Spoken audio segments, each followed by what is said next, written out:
Olá, pessoal. Tudo bem? Na aula de hoje, nós veremos técnicas clássicas de criptografia simétrica.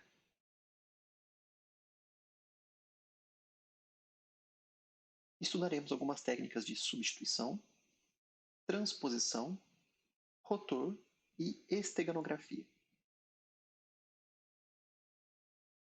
Começaremos com algumas técnicas de substituição. Antes de iniciar o estudo das técnicas de substituição, é interessante relembrar o que é criptografia simétrica.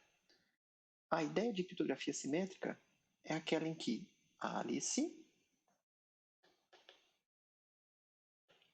enviará uma mensagem cifrada para o Bob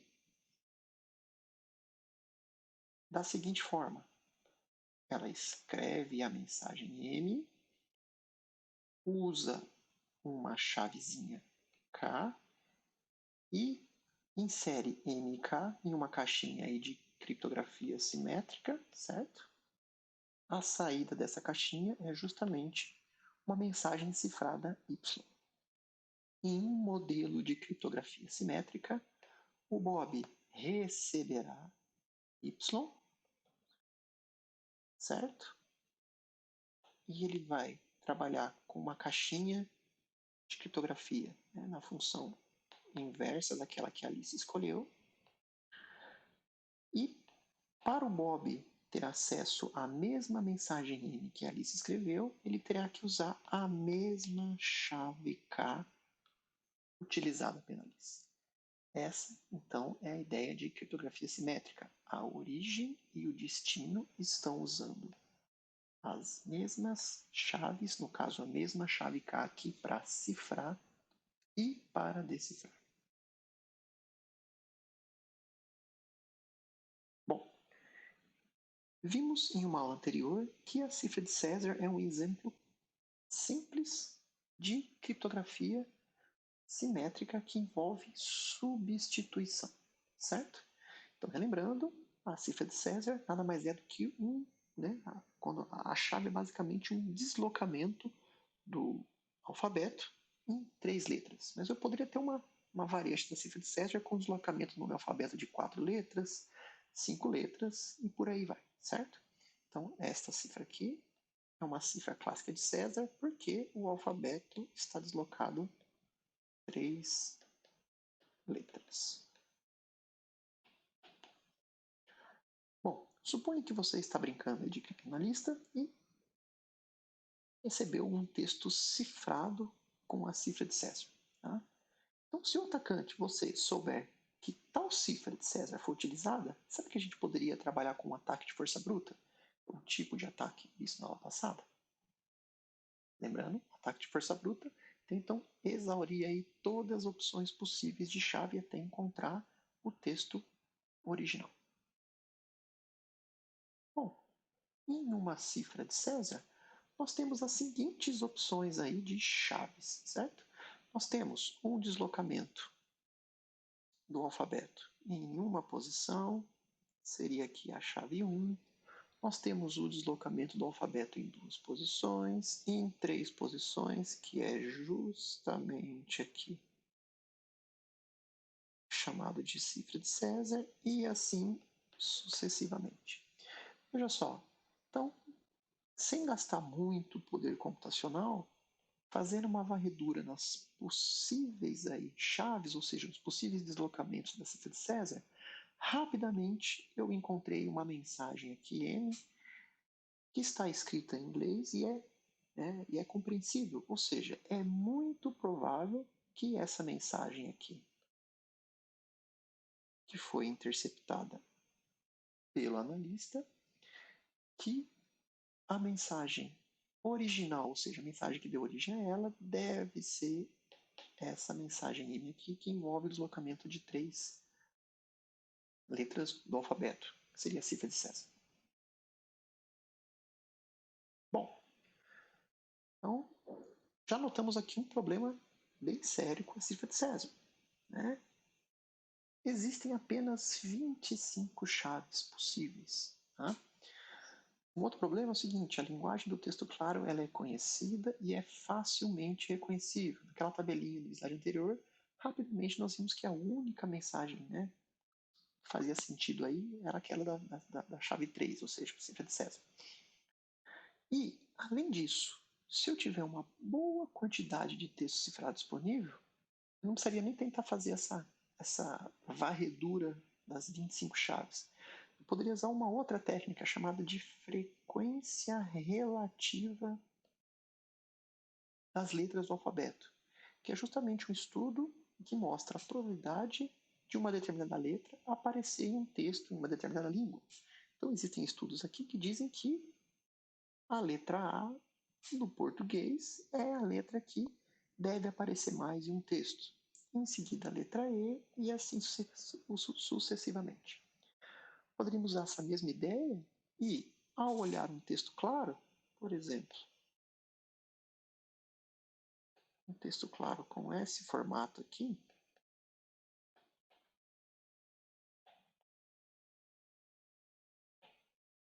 e por aí vai, obviamente, para poder fazer uma análise de frequência relativa, é importante que o texto seja longo, certo? Mas eu sei que esse texto cifrado aqui de exemplo, eu tenho uma, duas, três, quatro, cinco ocorrências de F por enquanto aqui. Ou seja, ao aplicar a técnica da frequência relativa de letras do alfabeto, eu poderia fazer um palpite de quê? Que o texto, né, que a letra cifrada F, talvez seja quem? O A. Tá? Então a cifra de César ela é suscetível aí ao ataque de frequência relativa das letras do alfabeto.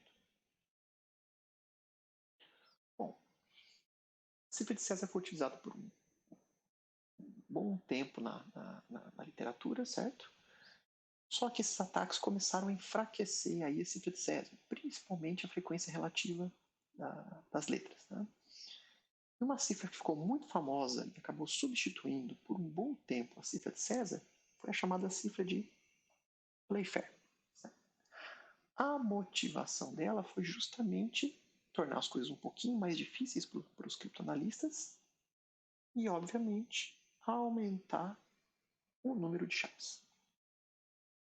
Em linhas gerais, a cifra Playfair trata digramas no texto claro, ou seja, duas letras, tá? Comunidades isoladas, e vai traduzir para digramas de texto cifrado. Então, ao invés de a gente trabalhar com uma letra, substituição de uma letra no texto claro por uma letra no texto cifrado, que eram as substituições anteriores, agora a gente vai trabalhar com duas letras, certo? E o algoritmo Playfair é baseado no uso de uma matriz 5% de letras construídas usando aí uma palavra-chave que ela deve ser escolhida primeiramente. A palavra-chave é uma espécie aí de semente para iniciar o algoritmo aí do Playfair. Bom, vejamos aí um exemplo de funcionamento da cifra de Playfair e como ela melhora as possibilidades, sendo que eu só tinha na época aí a cifra de César, certo? A ideia aqui é o seguinte: cada letra do texto claro, em um parzinho, lembra que a gente vai trabalhar com parzinho, vai ser substituída por aquela que esteja em sua própria linha, mas na coluna ocupada pela outra letra do texto claro, certo? Tem mais outras duas regrinhas aqui, mas vamos ver um exemplo de como é que funciona. Suponha que o meu texto claro seja a palavra cripto, certo? Esse é o meu texto claro. Tá? E para fazer essa matrizinha de Playfair, você precisa escolher primeiro uma palavra-chave. Tá? Eu usei o exemplo do livro e a palavra-chave escolhida foi monarch. Então, eu escrevi monarch, M, depois O, depois N, depois o A, o E, C, o H e o Y, e as outras letras restantes do alfabeto vieram de maneira aí, em sequência ordenada. Certo? Então, essa é o arranjo inicial da cifra de Playfair. Vamos lá. Então, lembrando que a cifra de Playfair trabalha com digramas. Então, eu vou estar interessado em cifrar o digrama CR, em cifrar depois o digrama IP e depois cifrar o digrama TO. Então vamos lá. Vamos olhar para o digrama CR. Vamos ver como ficaria aí o texto cifrado. Primeiramente, vou olhar para a letra C. Então vamos cifrar o digrama CR. Procuro a letra C aqui na minha matriz. Opa, achei. Tá? Agora eu tenho que procurar onde está o acompanhante do C, que é o R. Achei o R. Qual que é o substituto de C no meu texto cifrado? Vai ser o seguinte, eu tenho que olhar qual letra está na mesma linha de C, mas na coluna de R, que é justamente quem? O D. Então, eu substituo o meu C pelo D. Agora, eu preciso substituir o R. Então, o R, mesmo procedimento. Encontro o meu R, que já está aqui, certo? E vou de encontro com o C. Qual é a letra que está na mesma linha de R, mas na coluna de C? É o M. Troco meu R por M, certo? Então, pronto. Fiz a primeira cifragem aí do primeiro digrama. O I e o digrama IP funcionaria da mesma forma. Então, eu encontro o I, certo? E vou procurar meu P. P está aqui, certo? Então, qual é a letra que está na mesma linha de I, mas na coluna aqui de P? É justamente o F, certo? Para encontrar o texto cifrado, o digrama, a letra cifrada P, faça a mesma coisa. Olho para o P e procuro e olho para o I. Ou qual é a letra que está na mesma linha de P e na coluna de I, no caso do I o J aqui, seria o S. E assim sucessivamente. Tá? Em linhas gerais, essa é a regrinha para trabalhar com a cifra de Playfair. Como ela tem a ver com digramas, se a palavra não é uma palavra com número par de letras, você pode substituir por uma outra letra qualquer. Pode acontecer o caso de letras de texto claro, né, que estejam na mesma linha na coluna, então tem uma outra regrinha para se fazer isso, que são as regras 2 e 3, que eu vou deixar para vocês brincarem nos seus estudos.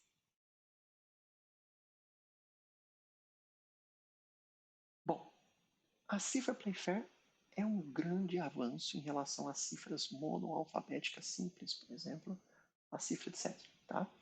Porque ao invés de eu ter simplesmente 25 possibilidades, agora eu estou trabalhando com digramas, então eu tenho 26 vezes 26 possibilidades. Então, 676 possibilidades aí ao invés de 26 letras somente. Tá?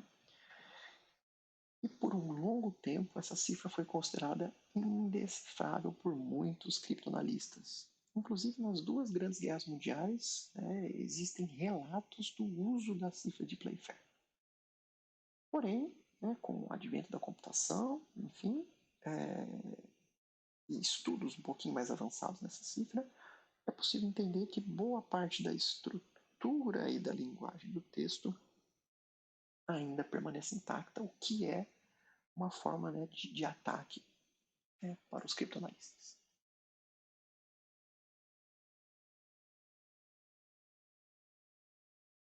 Bom, o próximo passo em criptografia simétrica, nas técnicas clássicas aí, foi criar algo chamado de cifra polialfabética. Então nós tínhamos as cifras monoalfabéticas, apareceram os digramas, agora a gente está tentando entender aí, será que eu não consigo traduzir uma mesma letra do alfabeto para outras letras do alfabeto, ou seja, ter um pouquinho mais de... Bom, as cifras monoalfabéticas começaram a ter problemas com relação aos ataques dos criptoanalistas, e aí começou a surgir um novo tipo de cifra, chamado de quê? Cifras polialfabéticas. Tá? E a ideia delas era justamente usar diferentes substituições monoalfabéticas, enquanto aí se prossegue pela mensagem de texto claro. Um exemplo clássico de cifra polialfabética, que foi muito utilizado ao longo dos anos, é chamada de cifra de Vigenère. Tá?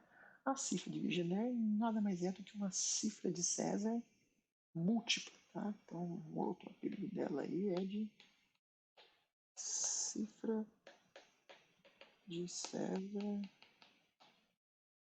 múltipla ou múltiplas cifras de César, certo? Por quê? Ao dispor as cifras de César nessa matriz aqui, nós temos o seguinte: essa primeira aqui, linha, vocês podem ver que seria o alfabeto normal, ou seja, uma cifra de César aí sem nenhum deslocamento no alfabeto. Na linha de baixo, eu tenho um deslocamento de 1, seria uma cifra de César aí, lembra, a chavezinha 1. Depois eu tenho a 2, a 3 e assim sucessivamente. Tá? Então a ideia aqui é o seguinte: eu vou pegar um texto claro, que eu quero que cada letra desse meu texto claro seja substituída por uma letra no texto cifrado usando uma substituição aí diferente da cifra de César. Daí vem o nome de polialfabética. Tá? Como é que funciona o procedimento aí de cifrar usando a cifra de César? Então, primeiro o texto claro é disposto dessa forma e a gente precisa saber qual cifra de César vai ser utilizada para cifrar cada uma das letras do texto claro.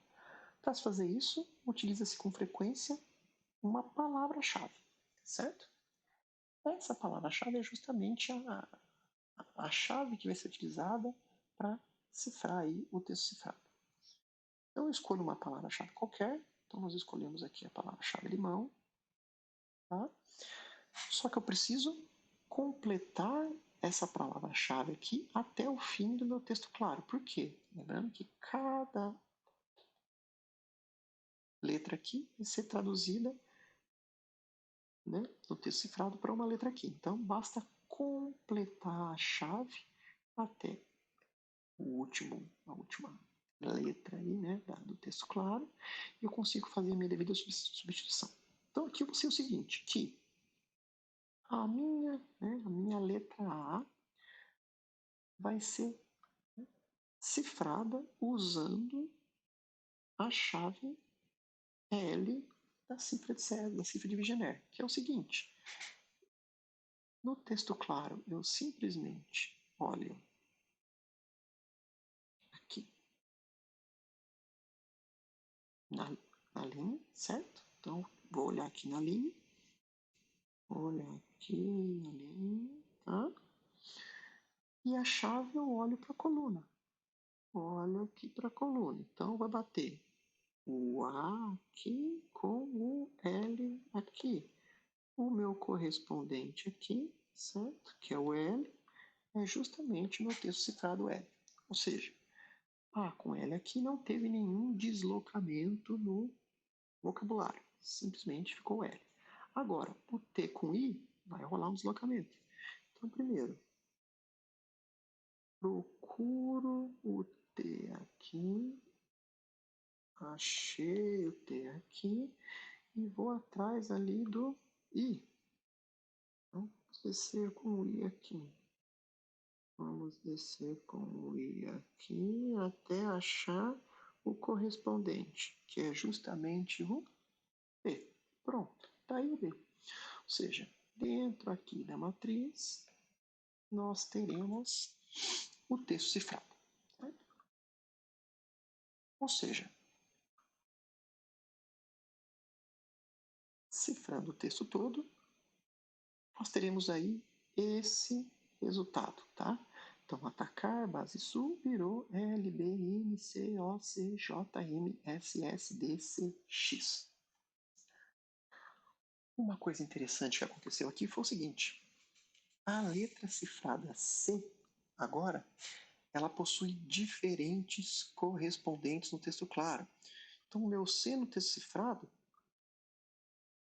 ele equivale ao 1 no texto claro, ele equivale ao R no texto claro, também ao C no texto claro.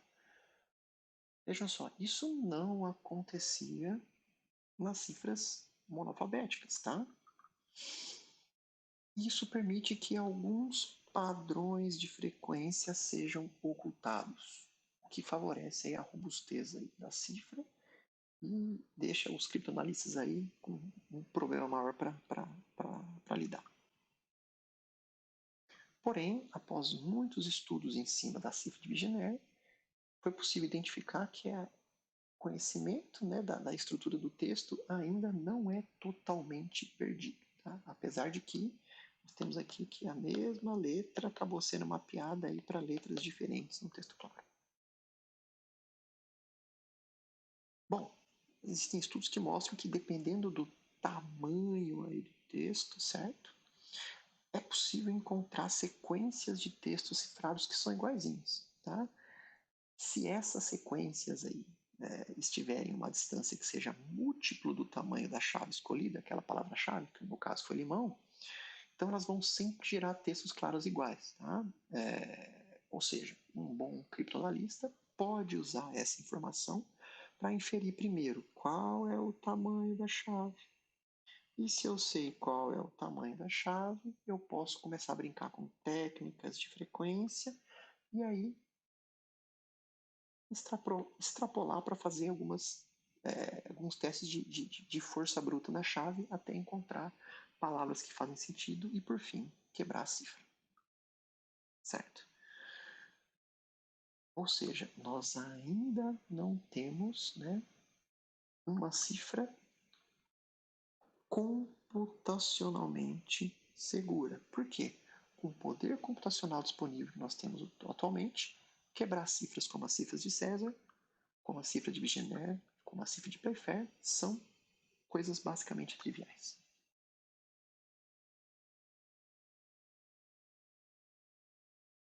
Uma outra técnica clássica, né, e ela é bem peculiar, nós vamos ver o porquê, é a chamada de one-time pad. O one-time pad ele foi desenvolvido aí durante a Primeira Guerra por um oficial do exército norte-americano chamado de Joseph Balboa.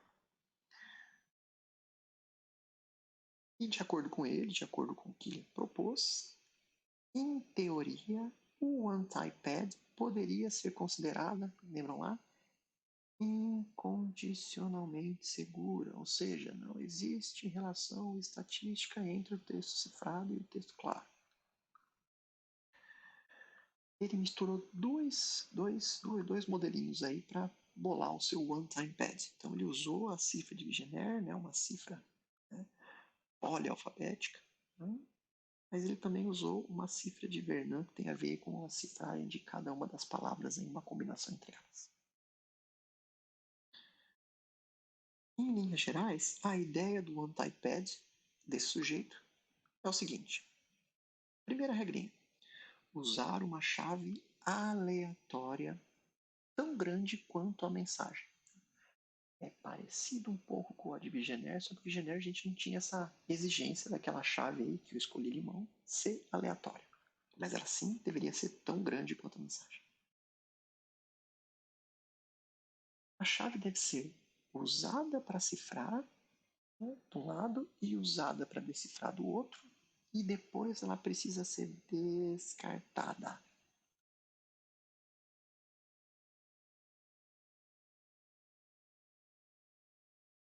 E uma outra regrinha é a seguinte: cada nova mensagem exige uma nova chave com o mesmo tamanho. Ou seja, se toda mensagem que eu vou cifrar eu vou descartar a chave, obviamente que toda nova mensagem eu vou precisar de uma nova chave. Né? Não vou ter reuso de chave. Isso vai prejudicar o sistema dele. Bom, usando essas três regrinhas, né, o texto cifrado vai ser uma saída aleatória que não possui nenhum relacionamento estatístico com o texto claro. Ou seja, o criptoanalista vai estar uma tarefa praticamente possível. Não vai conseguir quebrar a criptografia. Vamos ver o porquê. Considere estes dois textos claros, tá?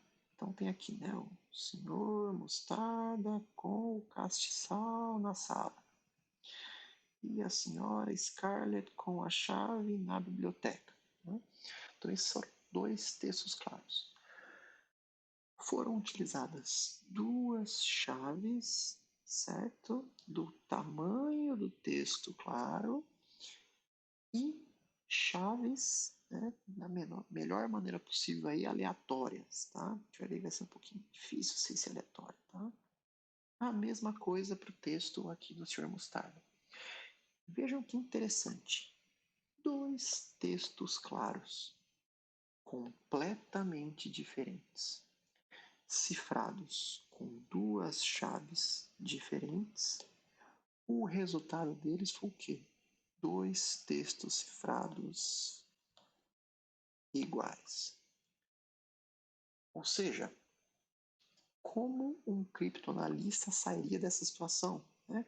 Porque se ele fizer uma busca exaustiva em todas as chaves possíveis, ele vai acabar com muitos textos claros legíveis. Então ele vai chegar que esse é uma possibilidade, que essa é uma possibilidade, inclusive vai ter infinitas possibilidades, né, de textos claros possíveis. Como é que ele vai saber qual texto claro é ou não é o equivalente a esse texto cifrado que ele interceptou?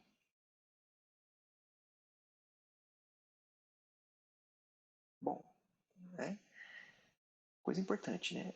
A segurança aí do One Time Pad, né? Ela é diretamente proporcional aí ao quão aleatória é essa chave utilizada, tá? Se esse fluxo de caracteres que constitui a chave for verdadeiramente aleatório, isso a gente vai ver que pode ser um grande problema. Então, o de caracteres que constitui o texto cifrado também vai ser. Né? Então, parece que o sujeito lá da Primeira Guerra encontrou um sistema criptográfico perfeito. Ou seja, podemos parar a disciplina aqui e trabalhar com o Untimed, que ninguém nunca mais vai ter problemas com isso. Será? Bom, apesar da ideia do Untimed ser muito legal, tem três problemas práticos alguns problemas práticos que acabam impedindo aí o funcionamento dele. O primeiro deles é o seguinte: como criar quantidades, né? Não só quantidades, mas também qualidade aí de chaves aleatórias regularmente. Então imagine um sistema que toda mensagem que é cifrada precisa ter uma chave aleatória diferente. Tá? E um outro ponto é como eu vou distribuir e eu vou proteger essa quantidade absurda de chaves. Ou seja, eu tenho problema para gerar uma quantidade de chave aleatória, eu tenho problema em verificar se essa chave que eu estou gerando realmente, né, ela é aleatória o suficiente para o sistema funcionar, e como é que eu vou ficar distribuindo essas chaves aleatórias para os meus contatos, para os meus, né, para os destinos. Né? Ou seja, esses dois problemas mostram que o One-Time Pad, do jeito que ele foi concebido lá, possui uma utilidade limitadíssima, tá? Em termos práticos, em sistemas criptográficos.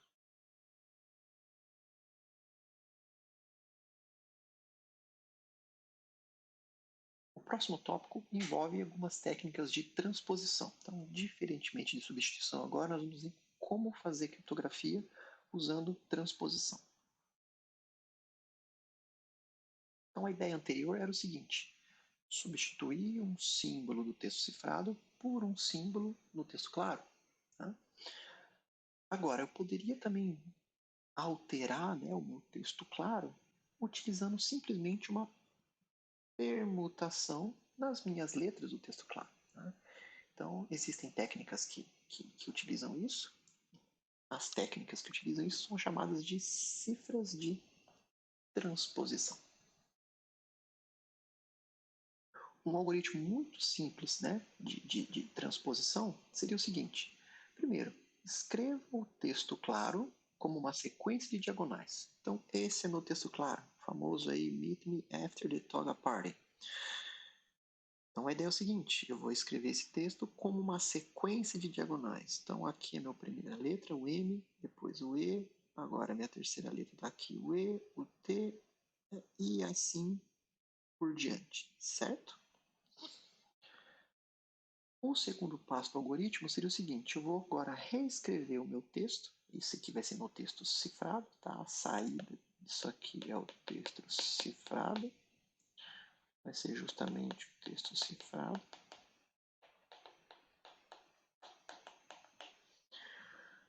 Simplesmente reescrevendo meu texto com uma sequência de linhas. Então, qual que é a minha primeira linha aqui, minha sequência de diagonais? É essa aqui. Essa é a minha linha 1. Essa aqui é a minha linha 2. E se eu tivesse outras linhas, eu simplesmente iria reescrever esse texto com uma sequência de linhas. Veja só que o me, ma, te e assim por diante veio até aqui. Tá? Então aqui seria, né, a minha linha 1 e aqui seria a minha linha 2. Então veja só, eu tinha um texto, né? Meet Me After the Toga Party, ao invés de eu gastar aí recurso simplesmente fazendo uma substituição, eu fiz uma transposição no texto e acabei embaralhando aí o texto claro em um texto cifrado. Um problema desses algoritmos de transposição é que é o seguinte, eles vão sempre manter o quê? A mesma distribuição das letras do texto claro original. Tá? Bom, dá para deixar cada vez mais inteligente aí essas técnicas de transposição. Um algoritmo 2 seria fazer o seguinte, escrever a mensagem, o texto claro em um retângulo, linha por linha. Então, está aqui minha mensagem, né, o texto claro. Attack postponed until 2 a.m. E aqui eu simplesmente completei com XYZ para poder ter a quantidade de caracteres necessários. Né? E aí eu tenho uma chave aqui em cima. Certo? Eu vou ter uma chave aqui em cima. Essa chave, ela vai me dizer qual é a ordem que eu vou escrever o meu texto. Certo? Então vamos lá. Então aqui é a coluna 1. Quer dizer o seguinte, que primeiro eu vou escrever o quê? T, T, N, A. Vejam só, T, T, N, A. Qual que é meu próximo aí, minha próxima coluna? É a 2, que é o A, P, T, N. A, P, T, N. E assim sucessivamente. Então veja, a gente foi de um algoritmo onde simplesmente era escrever o texto em diagonais e ler ele por linha, para algo um pouquinho mais robusto. Isso, né, eu posso ir melhorando. Então eu posso melhorar esse algoritmo 2 aí se eu fizer uma nova cifragem aí no texto gerado por tal algoritmo. Então, se eu tenho que esse aqui for o texto cifrado, eu posso pegar esse texto, organizar ele na minha matriz, tá? E usar a ideia da chavezinha aqui nas colunas para embaralhar novamente o texto. Então eu fiz aí não um embaralhamento, eu fiz aí 2 embaralhamentos. Tá? Bom, essas técnicas de transposição, parece que não, mas elas são largamente utilizadas nos algoritmos de criptografia simétricos atuais. Obviamente que as técnicas de transposição sozinhas elas não funcionam muito bem. Então, os algoritmos simétricos atuais eles trabalham com transposição e substituição, tá? Ou seja, para deixar a saída cada vez mais diferente, ou cada vez mais, né, com pouco relacionamento estatístico comparado lá com o texto claro.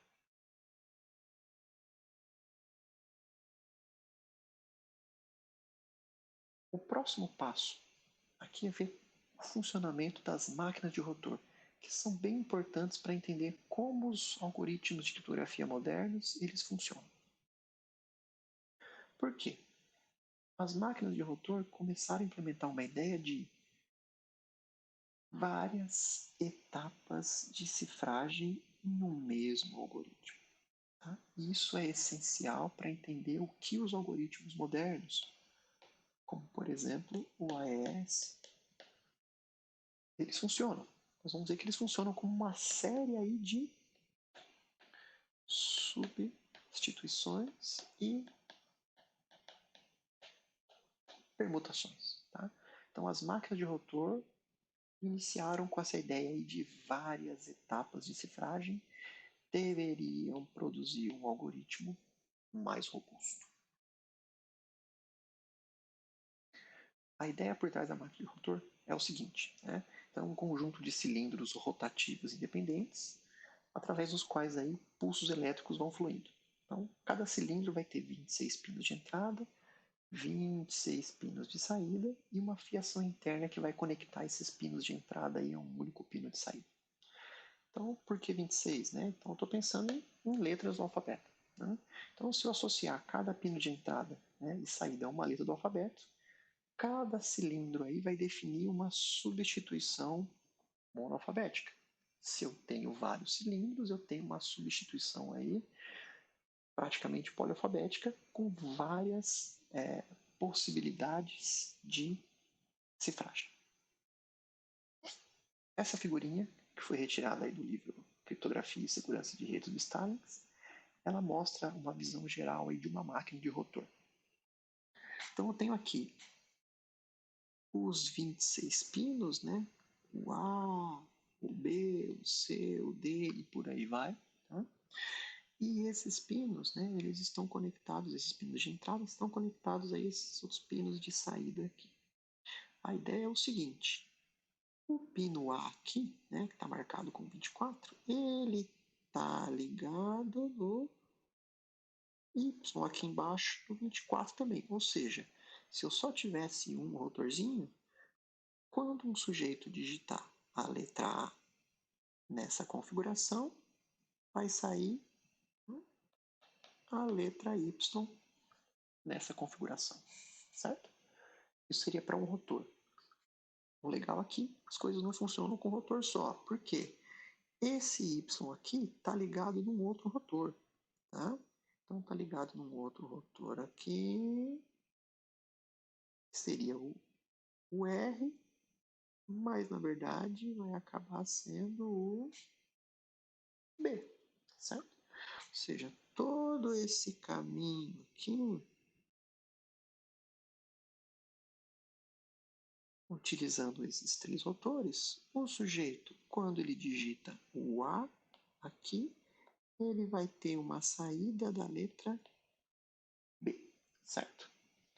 Bom, a brincadeira aqui é o seguinte, as coisas elas não são estáticas, essas ligações entre cada um dos pinos, elas vão mudando conforme uma letra é digitada. Ou seja, a coisa vai ficando cada vez mais complicada. Tá? Ou seja, se eu digitei o A e eu tive como saída o B, isso quer dizer que esse primeiro rotor aqui, ó, ele movimentou um espaço. Então vejam só, na posição original, o 24 estava relacionado com A, certo? Agora o 24 aqui desceu. Então o A agora, ele está associado não mais ao 24, né? Porque esse cara aqui também desceu. Agora ele está associado ao U, tá? Então vejam só, o 21 estava associado ao A, a configuração original. No pino de saída, o 21 agora está associado ao B, certo? Ou seja, nós tivemos um movimento aqui, tá? E esse movimento vai acabar influenciando toda a cifragem do processo. Então, digitar o A agora envolve o quê? envolve ter como saída a letra Y, certo? E como é que esses rotores vão girando? Então, quando esse rotor aqui tiver uma rotação completa, ou seja, quando esse cara aqui voltar aqui para o A, esse rotor médio gira uma vez. Né? Então, ele vai rodar uma vez. Vejam que ele não rodou. O 26 está aqui, o 26 está aqui. Né? E quando esse rotor médio também completar uma volta inteira, é a vez do rotor lento aqui também girar uma vez. Então, nessa nós temos uma máquina muito interessante que vai produzir diferentes tipos de cifragem cada vez que o sujeito digita uma tecla de entrada. Bom, nesse caso aí nós teremos quantos alfabetos de substituição? Como são 3 rotores, 26 vezes 26 vezes 26, ou seja, 17.576 alfabetos. Poxa vida! Lá na cifra de César, no começo da aula, nós começamos com 25, né? E aí, melhorando até chegar em 17.576 em uma máquina de 3 rotores, tá? Se eu levar isso para uma máquina de 4 rotores, né, multiplico novamente por 26. E assim por diante. Para quem já viu, gosta de guerra, já viu filmes de guerra, esse filme aqui, O Jogo da Imitação, mostra direitinho como o Alan Turing e uma equipe de cientistas desvendou, né, o protocolo criptográfico adotado pelos alemães. Né? Eles utilizavam uma máquina de rotor, chamada aí de Enigma. Tá? Então vale a pena dar uma olhadinha nesse filme. O algoritmo simétrico DES, né, foi fortemente baseado nessas ideias de máquina de rotores. E não só isso, essa ideia de cifragem, né, em vários blocos, né, é utilizada em vários tipos de algoritmos de criptografia modernos.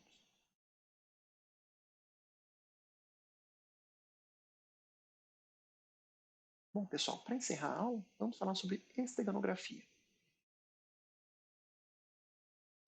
A esteganografia vai envolver um tipo de forma de ocultar uma mensagem em um texto claro. Então, nós sabemos que uma mensagem em um texto claro ela pode estar oculta primeiramente, né? Utilizando um método de criptografia para tornar essa mensagem claro aí ininteligível a estranhos. Então eu vou aplicar uma substituição, ou vou aplicar uma transposição, ou uma substituição e transposição, e aquele meu texto claro, que todo mundo poderia entender, agora ninguém mais vai entender, ou seja, nenhum estranho, quem não vai saber, né, quem não sabe da chave, não vai ter como entender aí qual que é o texto original. Mas também é possível ocultar um texto claro utilizando métodos de esteganografia, que envolve o quê? Na própria mensagem, eu vou colocar algumas mensagens, criar algumas regrinhas que eu consigo mostrar. Bom, pessoal, para encerrar a aula, a gente vai falar sobre esteganografia. A esteganografia é um método um pouquinho diferente de criptografia. Vamos ver. Sabemos que uma mensagem em texto claro ela pode estar oculta, primeiramente, simplesmente utilizando um método de criptografia. Tá? Ou seja, eu vou aplicar algumas transformações no meu texto, uma substituição, uma transposição, ou uma substituição e transposição, tá? E é meu texto claro, que estava aberto, agora ele vai ser modificado e somente quem é autorizado vai conseguir ler o texto original, o texto claro. Agora, os métodos de esteganografia, eles vão simplesmente esconder a existência da mensagem. Então não é bem criptografia. Nós veremos o porquê. Um exemplo clássico de esteganografia é simplesmente formar um arranjo de palavras, né, letras, né, em um texto que é aparentemente inofensivo. Se eu olhar, né, se eu sei a regra de formação desse arranjo de palavras, eu consigo descobrir efetivamente qual é a minha mensagem real. Bom, embora essas técnicas aí pareçam ser um pouquinho arcaicas, elas possuem várias aplicações modernas. Considere o seguinte, né? Considere a questão de esconder uma mensagem usando os bits menos significativos dos frames aí em um arquivo de imagem. Né? Então, se eu considerar que cada pixel contém 24 bits de informação de cor RGB, eu poderia fazer o seguinte: usar o bit menos significativo de cada pixel, dos 24 bits. Então, eu tenho 24 bits, né? E eu vou simplesmente pegar um deles, né? E, dependendo da qualidade de imagem que eu estou falando aí, se eu pegar um bitzinho só, né, alterar esse bitzinho, eu não vou afetar muito a qualidade da minha imagem. Né? Ou seja, eu estou usando um bit, né, para criar uma informação. Então eu vou esconder a minha mensagem inteirinha usando uma imagem. Né? Eu tenho aqui, por exemplo, meus 24 bits aqui. Eu vou pegar esse menos significativo, por exemplo, esse aqui, e eu vou alterar ele. Né? Vai ser 1, agora ele vai ser 0.